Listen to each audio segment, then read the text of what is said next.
Okay, I'm going to do a review of, not a review, a walkthrough of a new tarot deck I purchased. I have been buying tarot decks, but I haven't been doing the videos. But this is a great one. This is an AI deck done by, I believe he's an artist as well. So he brings that sensibility of being an artist into the AI aspect of it. The title of the deck is The Artist Decoded Tarot, and it's by Jennifer Sodini. She did the text, and Yoshino did the pictures. They are gorgeous. It was done by Hatchet Publishing. Comes in a beautiful box and something to put on in your bookshelf or on the table. It's a beautiful box. Has a magnetic closure. And the book itself is quite informative. It has a lot of information. It has full color for every card.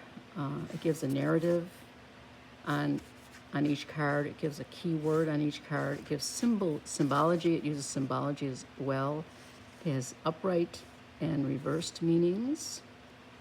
It has exercises. It's a very nice book, beautifully done. It has this soft cover, hardcover look. It's just a beautiful. The book alone could sell for probably $20. It is beautiful art. So this isn't in the style of the Japaritsa, but it's just as artistic as the Japaritsa.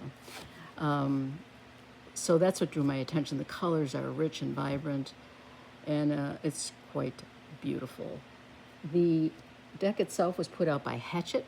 They do decks. I think they're primarily a book publishing company. So they know how to do books, and that shows with this. My eyes. I don't like glare, shiny pages. Like in a lot of art books, you see shiny pages.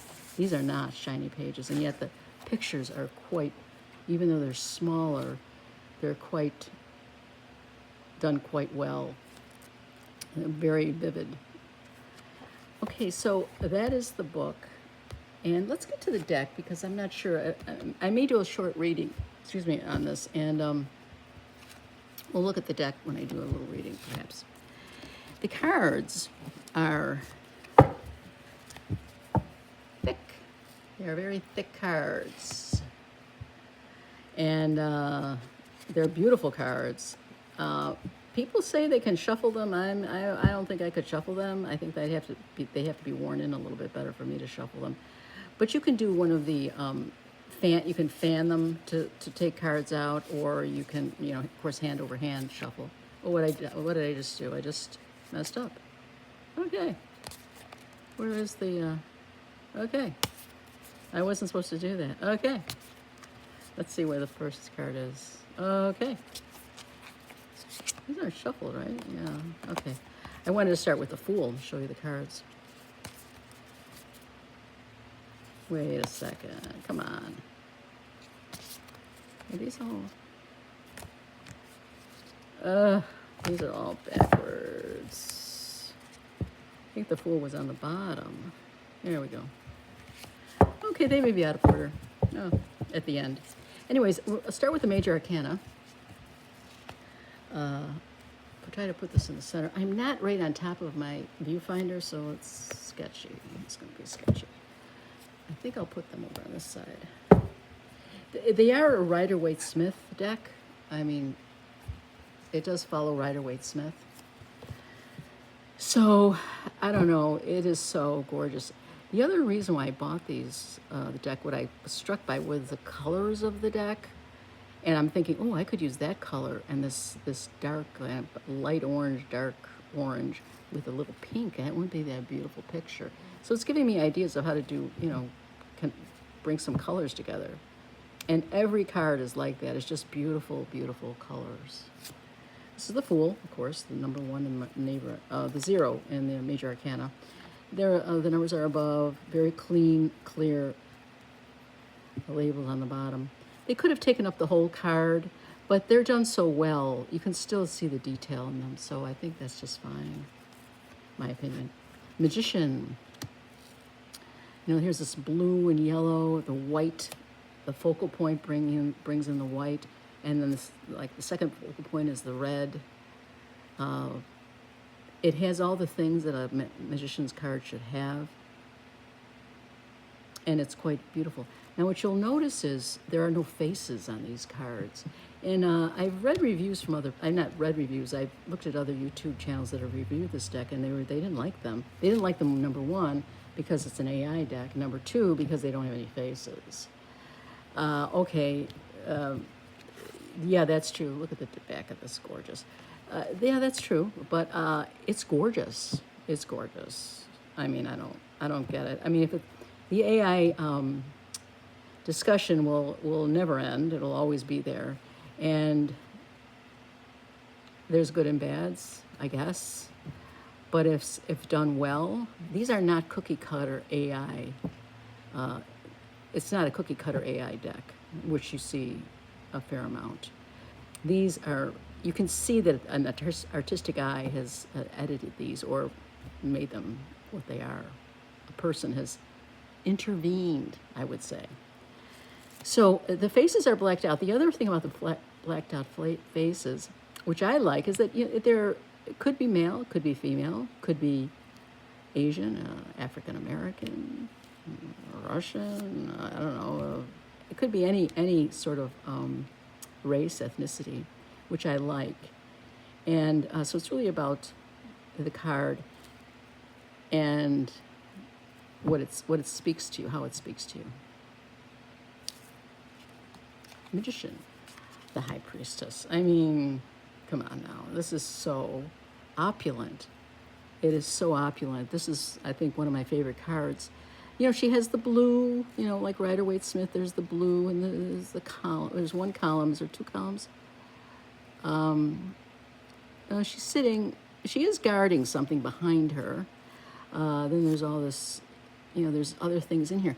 The more detail that you can find in a card also helps you read intuitively, and I think that's another strength of this card. Like normally, the High Priestess does not have this fruit in it.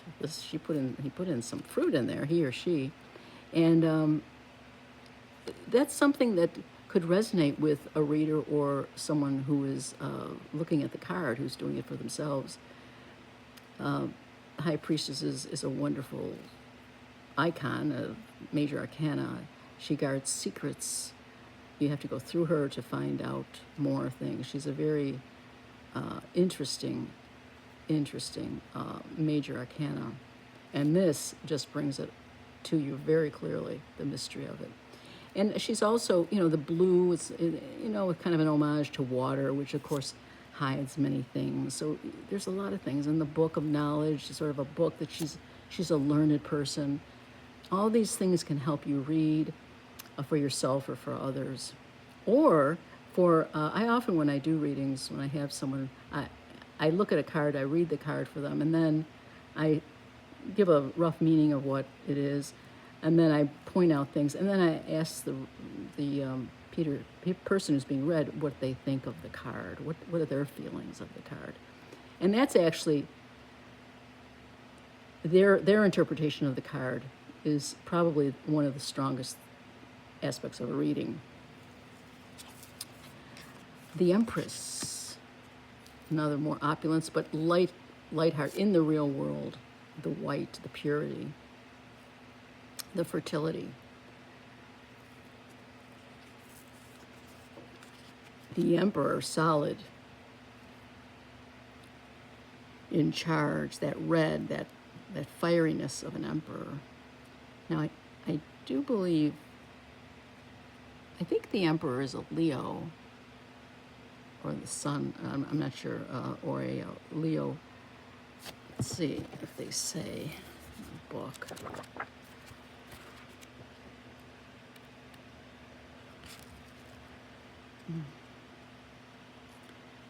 Here it talks about it. Justice, that's justice, that's not the, let's see, where are we? Here we are.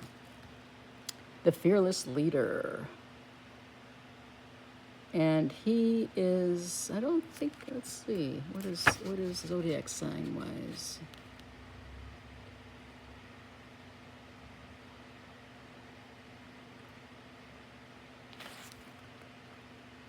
He's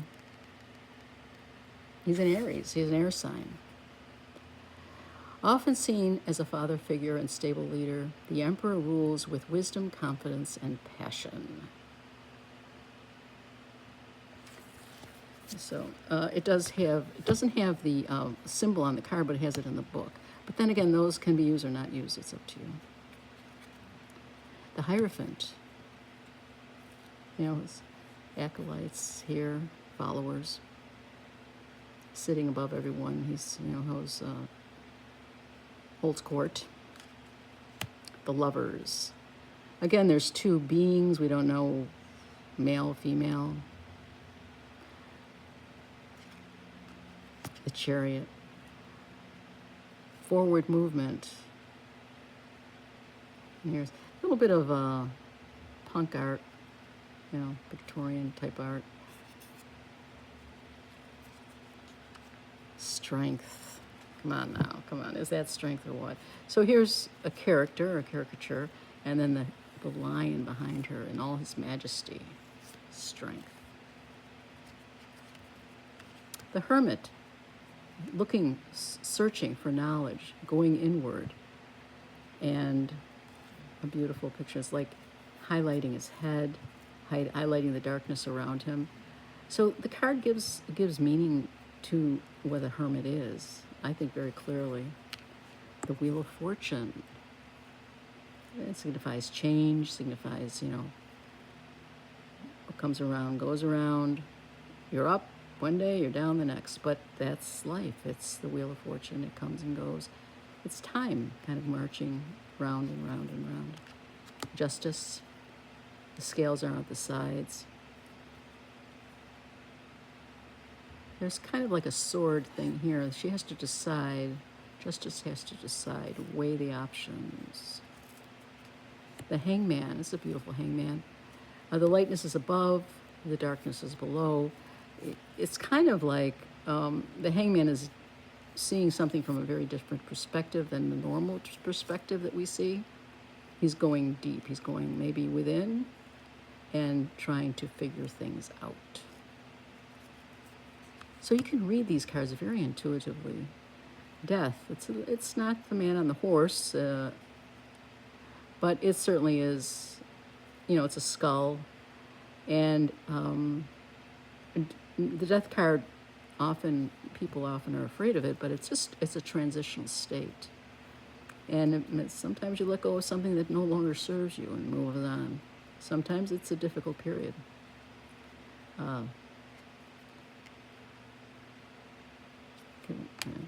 Temperance, moderation. It's also on the cover of the book.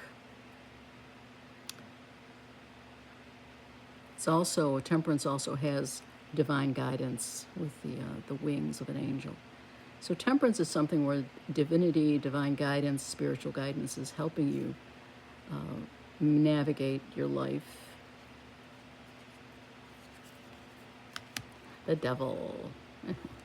He's got the horns. He's like the goat has. And the two people are with him. The devil is, could be addiction, could be addiction to anything, really. It's something that the material world has a hold on you, and it's not letting go, and it is distracting you to a great deal, in a great way, in a big way. And it's something that you have to navigate. The Devil. These are often depicted with chains to the devil, but I don't see any chains here. The Tower, of course, is classic. Dramatic exterior changes. Hope again. We got the star above. It's not a nighttime star. It's kind of a daytime star, which is unusual. But it's kind of like moving forward. Maybe you don't know where you're going, but you're going to be guided. Again, it could be a spiritual guiding through the rough time. Surviving the Tower, it's time to get up and move forward. The Moon holds many secrets. And it's a beautiful moon. It's like a full moon. And I'm not sure what all these little things are there.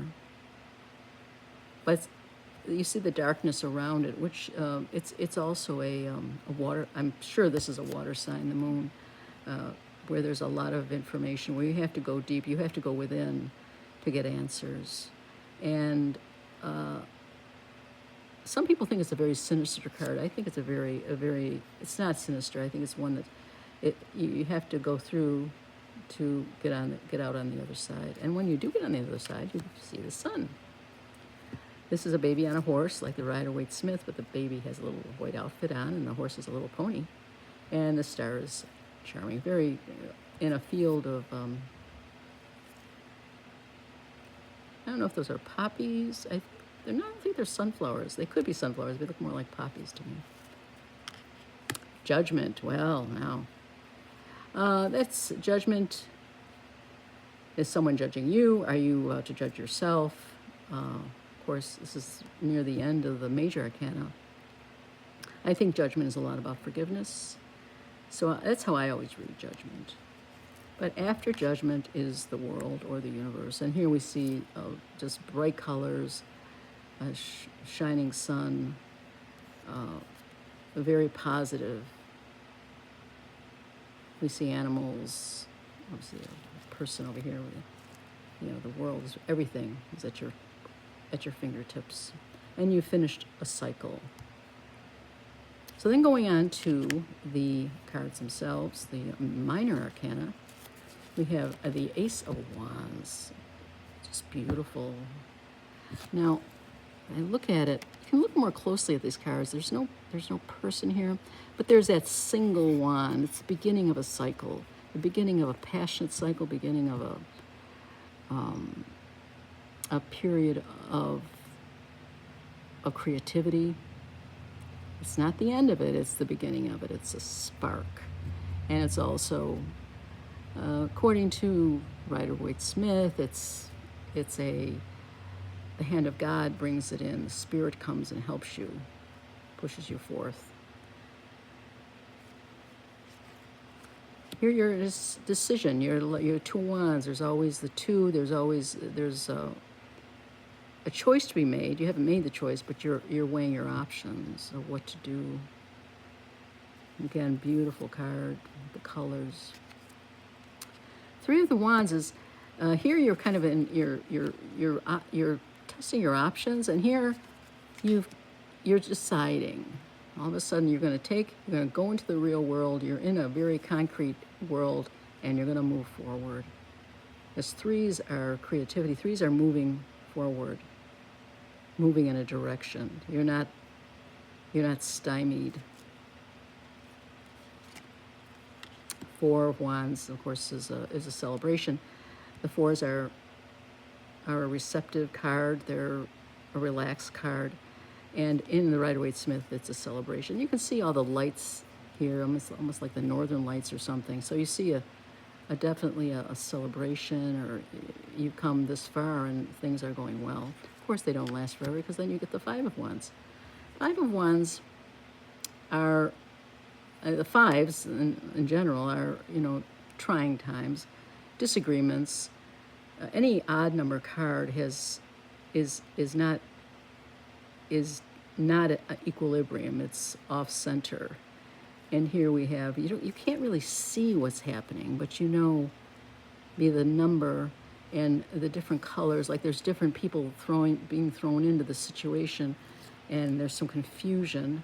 And it could be, if you're on a creative path, it could be too many people stirring the pot. If this is about creativity, passion, you may have too many people around you that are too strong. They're very strongly opinionated, and you're kind of stuck. You don't know which way to go. You don't know who to listen to. Of course, or maybe you are the center one, and you want everyone to listen to you. Well, that could cause problems. The Six of Wands is getting out of the fives, and it's coming to some, equilibrium again. And here we see I'm not sure who's on that horse, but there shows some success, that you've met with some success. Now it's funny how this horse is heading that way. So it shows maybe looking back on the past. Seven of Wands. This one indicates something, an obstacle in front of you. The Seven of Wands in Rider-Waite-Smith is a little different, but this is also a good reading for this. You're just, again, it's an odd number, you're stuck, there's something in front of you. You have to stop and evaluate what's going on, make a decision. And after that, of course, it's the Eight of Wands, where all of a sudden you're gun-ho, you're going ahead, you've made a decision and you're going full steam ahead. This is a landscape. It's kind of a modern landscape down here. This also indicates some divine intervention in some ways. This has always been a strange card for me. Okay, now we mess these up for some reason, which is not good. So this is going to have to be aborted, I think. Are they down here? Yeah, I don't know. Yeah, I think they are down here. Let's see if I can find where we were. Yeah, here we are. Oh, okay, no big deal. We'll just go backwards a little bit.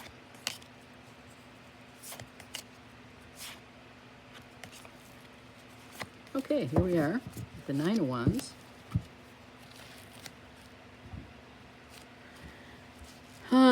You've made decisions, you've gotten to the top of the mountain, which is good, where you wanted to be, but there are still obstacles in your way, according to this card. We're getting close to the end of the cycle in tarot, because we're getting to a high number, the number 9. There's still some issues. You could be getting tired, and maybe you can't enjoy how far you've come because it's been a long journey. And here is the Ten of Wands. Ten of Wands, in Rider-Waite-Smith, he's coming home with a huge bundle on his back. But that could mean, however you see it, there is a person in there. You know, he's coming in, having learned so much in the outer world, he's coming home carrying these wands, carrying all this passion and energy and realizations, what he's learned, and coming back home. Because this is a very celebratory card here, which I like. But then it's up to interpretation, whatever you like, whatever you see it. Page of Wands. Pages are messengers. He does utilize color in a beautiful way, or she. The wands are orange. That's that fiery color, the sun color. It's in all the majors. So bringing a message. Knight of Wands, going forward, evaluating where they're going. These could also be people. The Queen of Wands with the cat down there, and the King of Wands. So you see from the coloration with the orange, you know that they're wands. And so he uses that to great effect.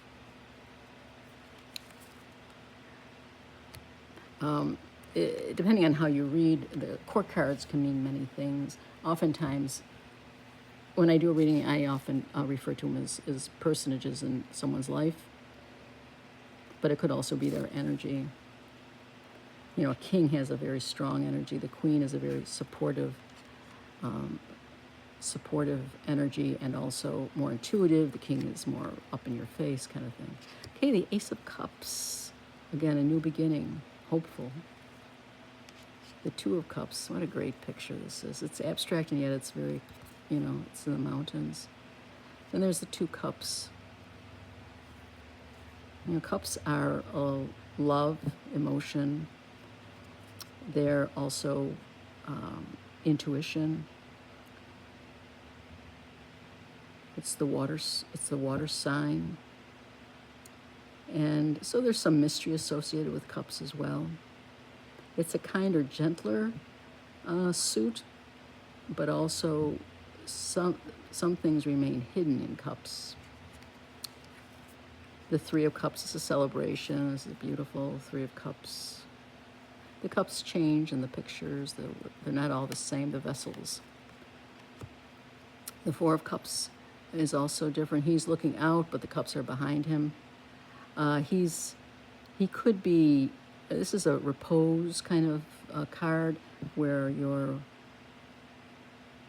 relaxing and thinking and feeling, getting in touch with your emotions internally. The Five of Cups, you're moving forward. You're moving in a direction. You've left the Four and you're moving forward. You have 3 cups on the side and 2 in the back. This could be a card of depleted emotions, but there's cards, there's emotions, there's cups, there's water behind that you can utilize if you just turn around or become more introspective, that you can use to get through this somewhat difficult period. Six of Cups, that's your how you were raised in your childhood and your ancestry. And it's a comforting card. It's the past. It's respite. And it's another 6, it's an even number. 7 of Cups, decision time. There are many options. What are you going to choose? Again, very Rider-Waite-Smith. I like it that it's in the clouds. I think it always is in the clouds, actually, but it's like there's a lot of options out there. You have to think about them. The 8 of Cups, you've learned, you've grown, and you're moving forward. You're taking all of the knowledge, all the emotions, all that you've learned from past relationships and past emotional issues. And you're probably, to some extent, leaving your emotional issues behind and moving forward, having learned from them. It's kind of a send-off. The 9 of Cups is known as the Wish card. It's a very positive card. And relaxing, there's nine cups here. You've come a long way. Now, some people say that when you read playing cards, and I'm not sure about the Thoth, if it's like that or not, I can't remember. 9s are almost 10s, they're almost completing the cycle, but in many ways 9s are the end of the cycle, because then you get into the 10, 11, 12, 13s, which is the majors, but there's a difference in thought about what a 9 represents, and I do see it more as a finishing of a suit, but there's only 9, so there's an off balance, where the 10 is putting things back into balance again, and it's a happy family.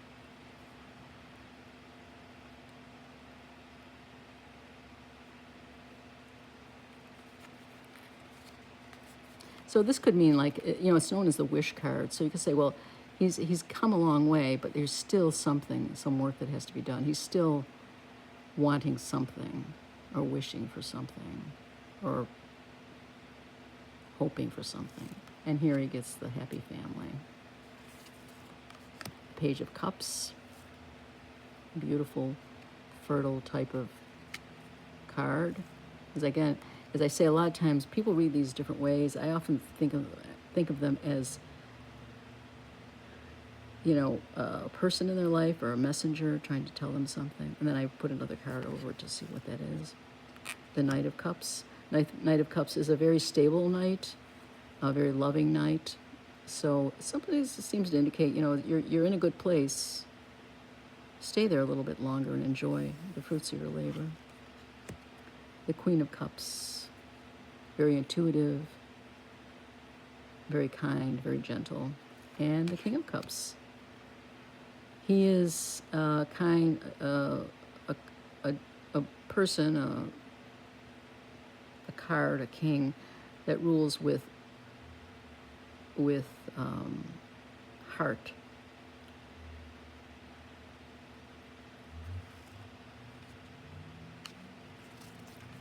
Ace of Swords. There's the ace.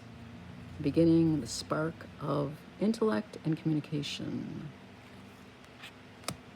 The Two of Swords. Again, it looks like there's only three. No, I guess there's two.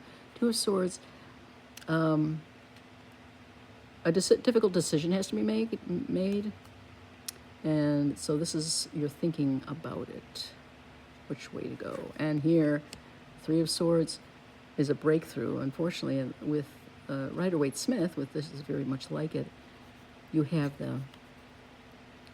the swords into the heart, but they're not into the heart, I think. They're just around the heart. The heart is in the background.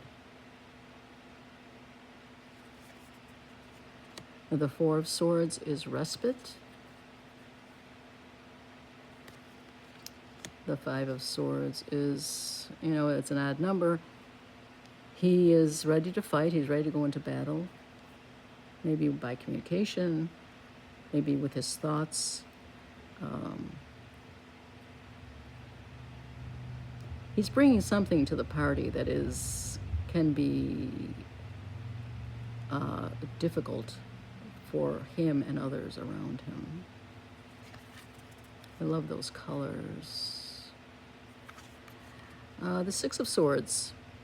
Sixes are, evening out. They're on a journey. They've learned what they've learned, and they're moving away from whatever difficult times they had. Now we get into the 7, 8, 9, 10 of Swords, and here we have a lot of issues. Okay. We have a lot of issues.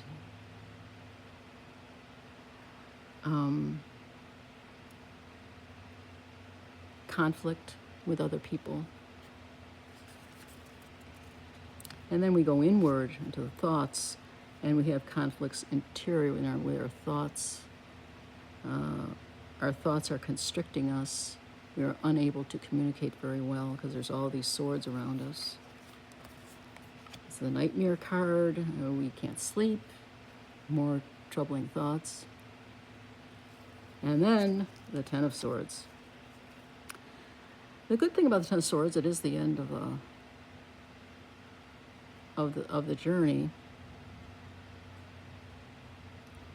And I'm not sure what this is, but it's a little disturbing. The sword suit is a tough one. Page of Swords, again, a message, a messenger. The Knight of Swords is probably the most active knight in the cards in the deck. Tends to be going the wrong way, though. The Queen of Swords, very analytical and yet still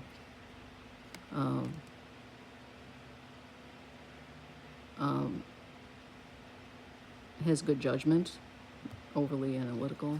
And again, the King of Swords can be overly analytical as well, makes decisions, and is stalwart in his decisions.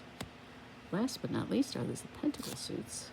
Ace of Pentacles, the beginning, the spark of the Earth suit. Here we have the Juggler. He's got two balls, two spheres that he's juggling. So it shows that maybe in the material world you are juggling with two different issues. The Three of Pentacles. This is working together to accomplish a goal. It's a creative card. This is where you bring people in with you and work together in harmony. The Four of Pentacles, very stable, almost sometimes too stable. Sometimes it's called the Miser card. You just have your money and you hold on to it and you don't let it go. But there's a stability in this. There's stability in outward things like basic needs. The Five of Pentacles is an odd number card. It's you're kind of in a difficult position where your resources are limited and you're kind of lost in the snow. The Six of Pentacles is kind of grace. It's kind of finding someplace where someone will help you or you will help someone else. Seven of Pentacles is evaluating your situation and finding out how you've done so far, and if you should continue or if you should stop.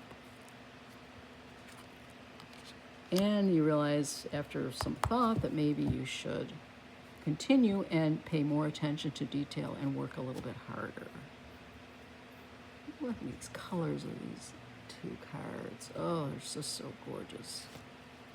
He does use a lot of he or she, I don't know if it's a man or woman. You know, this fruit thing is in a lot of pictures.